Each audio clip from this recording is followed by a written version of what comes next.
So being a student and doing daily vlogs about being a student, I get asked a lot of questions. And I like to know that I can help people when I'm making these videos. When people comment and say that, oh, this video has really helped me, that really does make my day. So I do try to answer these questions as much as possible, but then I realised that a lot of people were asking the same kind of questions. So I collated as many of them as I could possibly find, and now I'm going to make a video answering all of those questions. But I didn't want to just bombard you with my own answers, with my own opinions. So what I also did was I contacted a good friend of mine on YouTube, Sophie, her link's in the description down below, and I've got her to answer the same kind of questions and a couple more on her channel so that you can go over there and you can see how a different student reacts to the same kind of situations, because everyone has different opinions and experiences that they have at university, and everyone is completely different. So it's very important that you get as wide a opinion range as I could possibly get you, instead of just having my own. So I think we should get underway, shall we? Things to take to university that you might not have already thought of. So this is like essential kind of stuff, essential things that you can't live without. There are a couple of things on my list. 1, extension cables. There might not be many plugs at university, and if you're like me with a shit ton of computers and cables and things, and you want like your phone charger next to your bed, get an extension cable. Get one of them nice long ones that wind around, they're brilliant. 2, lamps, because you might not want the whole lights on in the entire room, you might just want like a tiny little lamp in the corner, so a nice little bedside lamp doesn't go amiss. 3, anything that makes it a little bit more homely, so posters, pictures, cushions, rugs, anything you have that make you feel more at home. You've got to be as comfortable as you possibly can in your little room, because you're going to spend a lot of time there. And then 4, any kind of equipment you need for a hobby. So say if you do tennis, take tennis rackets. Even if you don't intend to go there and do tennis, take tennis rackets, take your guitars, take a flute in my case, because you might go and you might want to join Orchestra, or you might want to join the tennis clubs or stuff like that. If you've got the equipment, then you might be more willing to go than you otherwise would do. And 5, slippers, just so you can walk around in the flat, and then it doesn't matter if you walk in like sticky floors or something. Okay, next question. Did you join any societies or clubs? Now, universities are obviously known for like their vast amount of clubs and societies that you can join and then make friends with other people. I joined a couple of them. I joined Orchestra, Backstage, which do like the lighting and sound at like club events and stuff, Video Game Society, and Computer Science Society. However, I didn't particularly do a lot of these societies. The Backstage Society needed me to do a training course, which they could only do on Saturdays, and I'm always at work on Saturday, so I could never do that. I went to the orchestra practice once, turned up, and they were like, we're just going to sight read something just to see how good everyone is. Everyone started playing, and I was like, I've never even seen half of these notes before, holy shit, and I left crying. Video Game Society only ever seemed to do like LAN parties and things, which I really wanted to go to, either at the weekend when I'm at work, or when I'm not at work. My girlfriend was staying with me, or I was up in Leeds staying with her. And the Computer Science Society didn't really do a lot. We had like pizza and video games in a lecture theatre once, and then otherwise they just went out going on socials, drinking and stuff, and I didn't particularly like that, so I didn't go there either. So in short, yes, but kind of no. The next question is, do I have any advice for freshers fair and stuff? Right, basically go to everywhere you possibly can, get every single flyer of information you possibly can, and get everything going that's free. A freshers fair and things, they will often like sell you things, they'll often give you different vouchers and things, which can make everything a lot cheaper in the future if you need to get like a takeaway or something like that.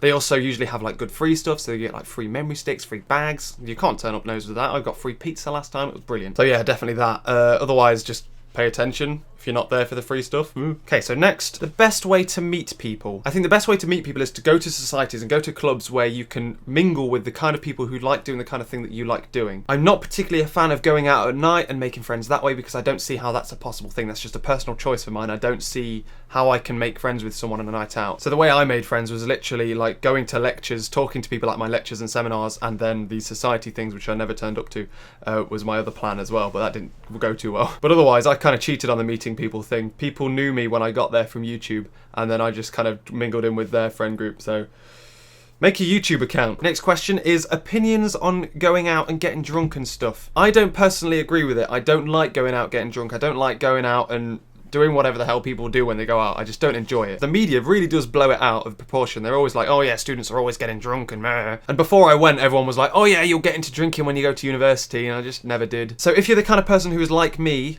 and you don't like going out, don't feel like you're alone. There are quite a few people at university that are like that. It's harder to meet them because obviously you're not going to social events. I struck gold and was in a flat with people who didn't drink or didn't go out as often as other people did. But otherwise, this is a topic I'm very like vocal about. There are millions of videos on my daily vlog channel about me moaning about this kind of thing, and I've written blog posts about it as well. I'll link them in the description down below. But otherwise, this is a thing I'm very vocal about. Don't feel like you can go to university and you have to change. You have to do this just to make friends. You really don't. You can do whatever the hell you want. You can be whoever you want to be and still make friends. I mean, I was pressured a lot into trying to go out and trying it and trying to go and have have fun and get drunk and socialise and things, and it just wasn't for me. That's a personal thing. It's for a lot of people, but it's not for me. Specifically here, Sophie will be able to tell you different things to me because she does like going out more than me. So if you're that kind of person, definitely go and check out Sophie's video. If you're not that kind of person, go and check out her video anyway, god damn it. Open advice to freshers. Try and have fun. Try and connect with as many different people on your course as you possibly can, because when you're doing your coursework and things, yes, you can't copy off them, but you can work together and you can help each other come up with the things you do. My course is a very practical kind of course where you're making things and then you can talk to each other and then you pull all-nighters together and it's jolly good fun. But otherwise, you've got to get the right work-play balance. This year will be the most fun of all of the years you're there. You will have more time to go out and get drunk and do things in your spare time. You'll have more spare time. In your second years, you're not going to have that. I'm about to go into my second year. I'm not sure how much time I'm going to have. But this year, I didn't go out a lot because I wanted to spend as much time as I possibly could getting my coursework right. I'm the kind of person who like perfects over work and then has to get it done and spends loads more time than I necessarily have to just to get work done. But yeah, my advice to you is basically just to get the right balance between work and play. You've still got to work hard in your thing. You don't just scrape through and just get a pass. I don't see the point in going in just to go and get a pass. Go and excel. Make sure that you're preparing yourself for the next year. Because if you go through and just scrape through with a pass this year, how do you know how to handle your second year? I've come through this year with loads of advice that I'm going to use for my second year and things that I can change and things that I can improve in order to do better next year. How do you balance your time? And I'm going to kind of cop out on this answer because I really don't know how to answer it. I'm the kind of person who has to be work. I'm very busy all the time, and if I'm not busy, I give myself things to do so that I am busy. I mean, I started doing YouTube because I was bored in my free time because I had too much free time lying around, you know what I mean? So while I'm at university, I go to all of my lectures, I go to all of my seminars, I spend way too much time on coursework that I necessarily need to spend time on. I also have a job. I spend a lot of time with the people in my flat and things, socialising and stuff like that. I don't go out socialising, but I spend a lot of time with them. And then I also balance my 3 YouTube channels, kinda. My obviously daily vlogs, which is every day, my gaming channel, which at university, with university internet, goes up to almost every day. And this channel, which kind of got ignored for a little bit. And I don't like taking breaks. I don't like wasting my own time. So I can't help you there. It's literally getting into a routine, getting into the habit of getting up at a specific time, doing a specific thing at a specific time. It's very OCD. It's very different between every kind of person. And the next kind of question comes hand in hand, and that's how many hours of sleep do I get a night? And this reveals how hard I work and how silly I am, because I sacrifice sleep in order to do the things I want to do. And every night for the entire year, with a couple of exceptions, and I mean like 14 nights worth of exceptions, I was sleeping from about 2 or 3 o'clock in the morning to about 7 or 8 the next day, which is mental. But I'm again the kind of person who can just live off that amount of sleep. I actually do better on 6 to 5 hours sleep than I do on 8 or 10. But that's just me, lol. Right, now we're on to the big questions. We're on to money now. How much did I budget for food each week? I budgeted a lot for food each week. I'm a bit of a food snob. I like having expensive, nice food. I don't eat differently at university than I do here. I basically eat the same meals. I also have a steady income because I have a job. I also don't spend money on alcohol. I literally spend no money during the week except on food. So it's the only thing that I kind of allow myself to indulge myself on, I guess. Now, my weekly budget was £60 a week. And I earn more than £60 a week. So I think it's very important to budget less than what you earn so that you've got money stashed away if something bad happens. Like, I had savings for when my bike got stolen and it was insured. I got it completely replaced on insurance, but then I needed to get bike locks, helmets, lights again, which cost me 170 quid. Or I don't know, you're an idiot and you smash your phone on the floor and then that's going to cost you another 170 quid or something ridiculous like that, which I'm very pissed off about. I've had Audacity open this entire time, goddamn. So always budget less than what you're actually earning. So if you have £100 a week, give yourself 60. I don't honestly think you need more than £50 a week. If you're needing more than £50 a week, then you're spending more than you necessarily have to. But saying this, I'm a boy. It's a lot cheaper to be a boy. I mean, I have clothes that literally last me 10 years before I need to replace them and stuff like that. So literally the only thing I ever spend money on is food. And I would average about £20 to £30 a week on food. And every now and again, I do a big shop that's like £70 in order to fill up my freezers and stuff. So I spend way too much money on food, and everyone tells me that as well, but I like to live the life. Everyone always says I kind of eat like a young professional, not like a student, because everyone else will be eating their pasta and I'm just like frying up a rump steak. Yeah, buddy. But this ties me in. Money saving tips. Always look around for the best deal. Never jump in or impulse buy anything. Always look around for the best deal. I don't buy anything unless I know full well that I definitely really like it if it's clothes, or definitely really need it. I have to look at it and go, I need that. And then when I do that, I then also look around for the best prices. Food shopping, it's a lot cheaper to pay for a family of 4 than it is to pay for one people. One person? When you go and if you see a pack of 8 friggin' lamb chops, buy them. They're going to be on offer. Get a nice, great big offers like that. whack them up, individually wrap them all, slam them in the freezer, you're good for a good 4 weeks on that. It's a lot cheaper to cook a curry for 4 people and then portion it out into 4 portions and then freeze the other portions than it is to cook a curry once for 1 person. And otherwise, another thing I say is if you buy cheap, you buy twice. If you buy something that's cheap, you've got to expect that it might break. It might not be good as something that's relatively expensive. I learned this with my bike locks as my bike got stolen. So specifically things like pans and knives and things, I much prefer to invest in good pans and knives that I know will last me the entirety of my university career. There's no way they're going to be ruined. I think that's more important than getting cheap things that could break. Although saying this, if you're the kind of person who throws pots and plates around, don't buy expensive ones because you're going to be wasting your money, but you know what I mean. So next question is a big one. Would I recommend getting a job in the first year? This again is a double-edged sword. I have a job at university and I like my job to a certain extent. I had it before I went to university. I really liked it here. Went to university, didn't like it as much there because of just the surroundings and things,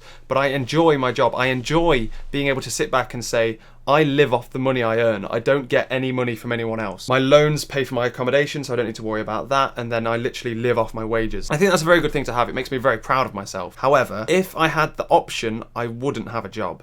I don't like how every single day of the week, I literally don't have a full day off, ever. And whenever I do book it off, I then go somewhere and I'm doing something in the times that I have it off. And you've got to remember that all the time that you spend at work, going to work, I was an hour's walk away from my work, so a 4-hour shift was essentially 6 hours. You got to remember all that time is lost. I mean, you can't use that on coursework, you can't use that in studying, and all the time while you're there, I'm there and I'm like, I could be at home doing this now, and it really stresses me out. However, if you think that you will need a job in your 2nd or 3rd year, I recommend getting it now. First year doesn't matter as much. You've got a lot more free time in your first year than any other year, so if you can take the job, you can see how you can handle the stress a lot better. However, I think if you jumped in at 2nd year and got a job, you'd then be bombarded by extra work that you actually have to do in 2nd year, and then obviously your actual work, and it'll be hard to balance them, I assume anyway. Next is, do I cook for myself and what meals do I eat? I do cook for myself every night, although my flat, and I should have said this really in the money saving thing, my flat does communal meals where they basically all chip in for the same like kind of dinners, and then one person will cook a great big dinner for everyone, and then they'll all have their kind of different things, and that saved them so much more money. However, I didn't like the food they were eating, I didn't like the portion size, I'm not the kind of person who could like serve up myself. I eat a lot of food basically, and I felt bad for serving myself up a lot of food. So I chose to cook for myself because I'm a food snob. And Monday night, because I've literally come back from lectures, cook, go really quickly, I usually have something that I've frozen previously, so it'll usually be a curry or a chili, which I'll literally just chuck some pasta on or some rice on, heat it up, and then done. Then I'd either have like pork steaks or pork chops, or lamb steaks or lamb chops on Tuesday and Thursday. Wednesday will be like a bit of a curveball night, so I might have a stir fry, I might have like a plate of nachos, or something a bit random really, something just to liven things up a bit. Friday, I'd usually cook a great big like curry or chili or something, basically so I can portion it off and then freeze it for work on Monday. And then otherwise in the week if I can't be bothered to cook or anything. Saturdays, I'd usually have something quick like chicken Kievs and chips or something, or burgers and chips and things like that. And then Sunday, I'll allow myself to have either a ready meal because I've just come back from work and I can't be bothered to cook. I'll either have a ready meal or a pizza or something like that. Next question is, how do you stay healthy? I think specifically with the food I eat, I stay healthy. I eat a lot of vegetables, a lot more than everyone else. I literally had like a full fruit jaw where I'd have an apple and an orange every day, or I'd always have like grapefruits and stuff for breakfast and things like that. There are 2 very big questions here. How do you feel about the amount of debt you'll be in at the end of university? So I am currently, after my first year, 14 grand in debt, and my course is maximum 5 years long or 4 years long, which is 50 to 70,000 pounds if you do the maths. I can't be bothered. I don't particularly worry about the debt. I don't feel that money should ever stop you doing the things you want to do. If you really, really want to go to university in order to get a degree, to get and do a specific job, then do it. If you really want to do it, do it. If you're going just to kind of piss about a bit and just have fun, then I think it's a lot of money just to have fun. But the way I see it is, to do what I want to do, to either start my own business or join another business doing what I want to do, I will need this degree. And the way you pay back the loan as well is very easy. No other loan you can possibly get from a bank will ever be as lapsed as the one you get. So personally, I'm very blasé and literally don't care. I mean, the minimum amount you earn before you start paying back, the percentage you then have to pay is minimal compared to how much you get per month. So I wouldn't worry about it. But don't ever let money get in the way of doing the things you want to do. Basically, there are always ways of doing it. And then finally, would I recommend university? It depends what you want to do. If you want to do the kind of thing I want to do, then yes. If you're going to do like a science or like law or something like that where you want to go into a specific field and you specifically need a degree, then go and do it. For other things like drama or music, I think there are other ways of doing it now. Now with the internet and stuff like that, you can promote yourself and you can create yourself as a creator, I guess.